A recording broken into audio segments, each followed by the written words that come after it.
Estamos de volta e vamos conferir casos julgados pelas turmas do Tribunal Superior do Trabalho.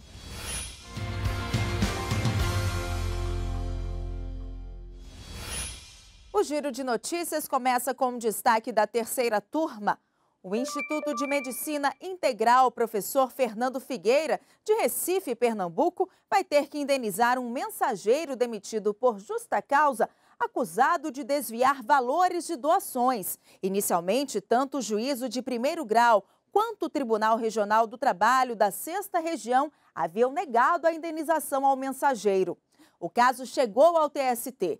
Para o relator, ministro Maurício Godinho Delgado, o Instituto não produziu prova suficiente capaz de atestar que o empregado cometeu ato de improbidade. Nesse contexto, a acusação, sem qualquer comprovação, acabou por afrontar gravemente a honra e a imagem do empregado, o que justifica a indenização por danos morais. O Instituto já recorreu da decisão à SDI1.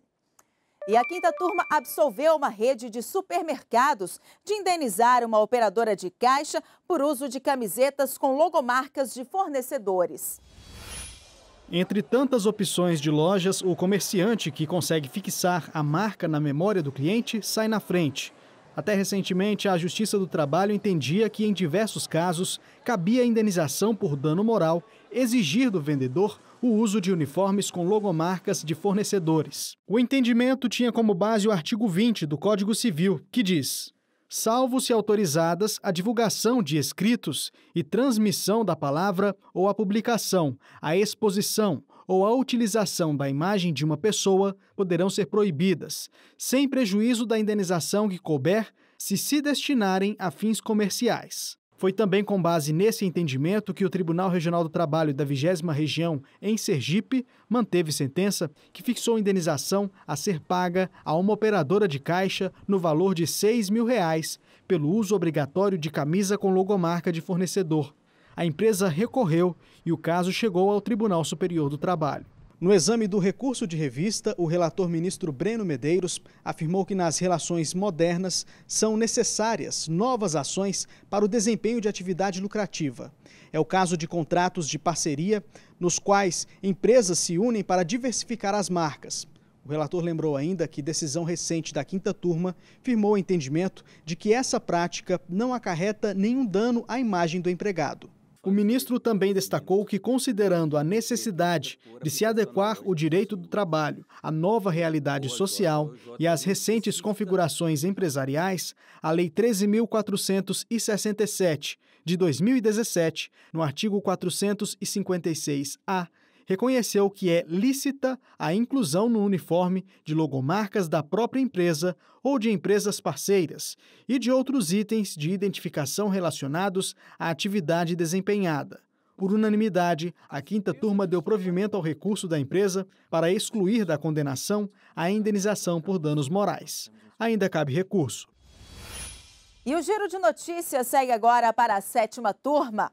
Um ex-empregado da Caixa Econômica Federal conseguiu ter reincorporado ao salário parcela extinta pelo banco após novo plano de cargos e salários que mudou a nomenclatura de função comissionada. Na reclamação trabalhista, o bancário alegou que, devido a um novo plano de cargos e salários estabelecido pela Caixa Econômica Federal, a função de gerente de relacionamento exercida por ele foi extinta e substituída pela função de gerente de atendimento. O problema, segundo ele, foi que a mudança de nomenclatura da função teria lhe causado prejuízo financeiro. Ao julgar o caso, o Tribunal Regional do Trabalho da 10ª Região negou o pedido do bancário de recebimento das diferenças salariais decorrentes do novo plano de funções e gratificações, com repercussão em verbas trabalhistas.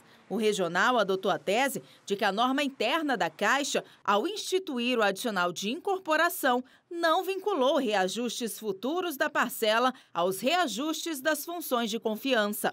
O empregado recorreu ao TST, que restabeleceu a sentença, entendendo ser devida a concessão do reajuste do adicional, com base na cláusula que instituiu o vínculo com o reajuste da função. Para o relator, na 7ª turma, ministro Vieira de Mello Filho, se o empregado tinha direito à incorporação da gratificação de função anteriormente exercida e dos reajustes correspondentes, em casos de alteração da denominação do cargo, mas com identidade de atribuições, o adicional de incorporação recebido pelo empregado deve observar o novo valor da função comissionada, previsto pela empresa. A decisão foi unânime. A Caixa, no entanto, apresentou embargos de declaração ainda não julgados.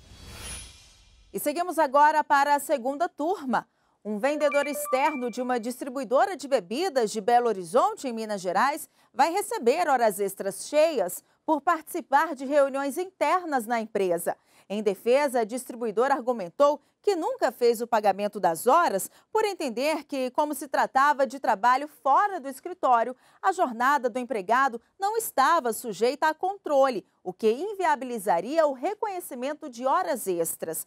A relatora do processo no TST, ministra Maria Helena Malman, no entanto, explicou que, apesar de o serviço feito em jornada extra pelo vendedor que recebe comissões ser pago apenas como adicional, essa regra não se aplica quando o empregado, ao realizar atividades internas, fica impedido de realizar vendas.